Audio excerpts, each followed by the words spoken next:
اس مٹی کا ایک ایک ذرہ ان شہیدوں کے خون کے ایک ایک قطرے کا مقروض ہے.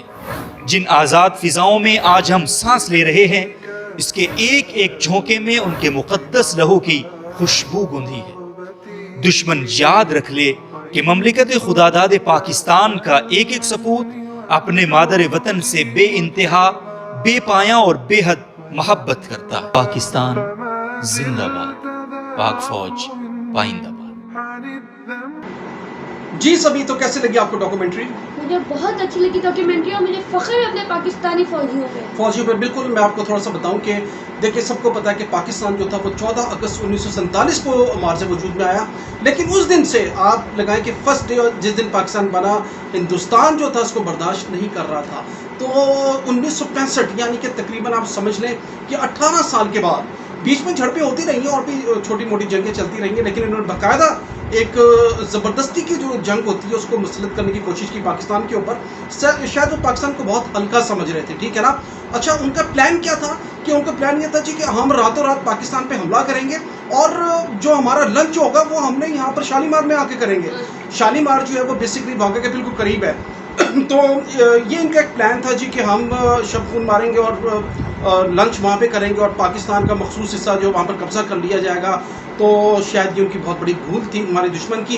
آپ اندازہ لگائیے کہ ایوب خان کا آپ نے سنا، جب صبح انہوں نے یہ پتہ چلا کہ انڈیا آرمی نے حملہ کر دیا ہے تو انہوں نے ریڈیو پاکستان پر آ کر اعلان کیا. اس وقت آبادی جو تھی پاکستان کی 10 کروڑ تھی، جو ایوب خان اپنی زبان سے بتا رہے ہیں کہ پاکستان کے 10 کروڑ غیور عوام جو ہے وہ اس بات کے لیے تیار ہیں. اور اس کے بعد پھر ہوا کیا کہ آپ یہ دیکھیں کہ انڈیا یہاں تک تو آنا بڑی دور کی بات ہے. پاکستانی آرمی نے ان کو ناک کے چنے چپا دیے. آپ دیکھیں کہ پاک آرمی اور ایئر فورس نے اسپیشلی، کیونکہ نیوی تو اس میں انوالو نہیں تھی، کیونکہ یہ ایک سمجھ لیں کہ ایک بحری اس کے اندر انوالومنٹ نہیں تھی.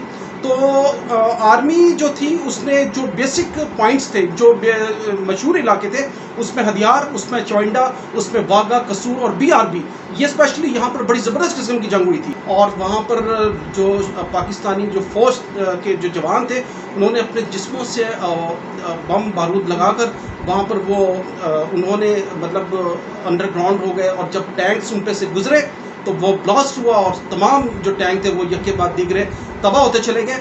اور سیم آپ اندازہ لگائیں کہ جو پاکستان کی جو ایئر فورس ہے اس کا جو کردار رہا وہ کتنا زبردست تھا کہ ایم ایم عالم، آپ کو پتہ ہے ایک منٹ میں 5 جو جہاز تھے، آپ اندازہ لگائیں کہ ایک جنگی جہاز پاکستانی ریکارڈ ابھی تک کوئی اس کا نہیں توڑ سکا کہ 1 منٹ کے اندر آپ 5 جہاز جو وہ گرا دیں.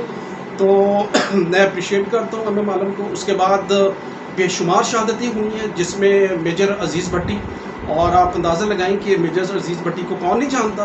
اور اس کے علاوہ بہت بڑے بڑے نام ہیں جن کو مطلب اگر ہم یہاں پر نام لینا شروع کریں تو یقین کریں ہماری یہ پروگرام ختم ہو جائے لیکن ان شہداء کے نام ختم نہ ہو. تو میں تمام لوگوں کو خراج تحسین پیش کرتا ہوں، پاکستان کی وہ تمام آرمی کے جوان افسران جنہوں نے اس موقع پر مکمل بھرپور حفاظت کی پاکستان کی، اور دشمن کو جو تھا ناک کے چنے چبانے پر ان کو مجبور کر دیا. تو آرمی جو ہے پاکستان کی بے شک اس میں کوئی شک نہیں ہے کہ ایک ریڑھ کی ہڈی رکھتی ہے، کی حیثیت رکھتی ہے. تو سبھی بات یہ ہے کہ آج کا جو دن ہے وہ اتنا اہم ہے کیونکہ یہ جو جنگ تھی یہ تقریباً 17 دن تک جاری رہی، 70 ڈیز تک. اور 17 دن کے بعد دشمن کا آپ اندازہ لگائیں کہ کتنا نقصان ہوا.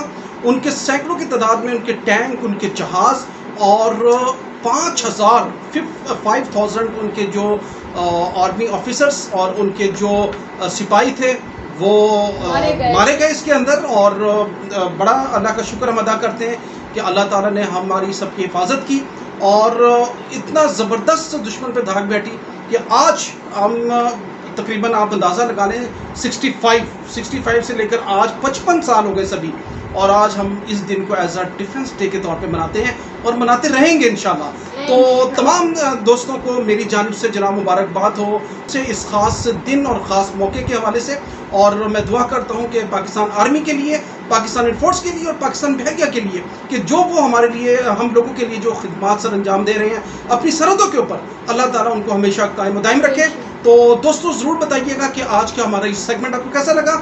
اپنے کمنٹ سیکشن کے اندر ضرور اپنی رائے دیا کریں, اور اس کے ساتھ ہی ہمارا جو چینل ہے دادا بھائی ریئیکشن اس کو ضرور سبسکرائب کریں. اس کے ساتھ ہی مجھے اور سبھی کو اجازت دیں, دعا میں یاد رکھیں. والسلام علیکم ورحمۃ اللہ وبرکاتہ.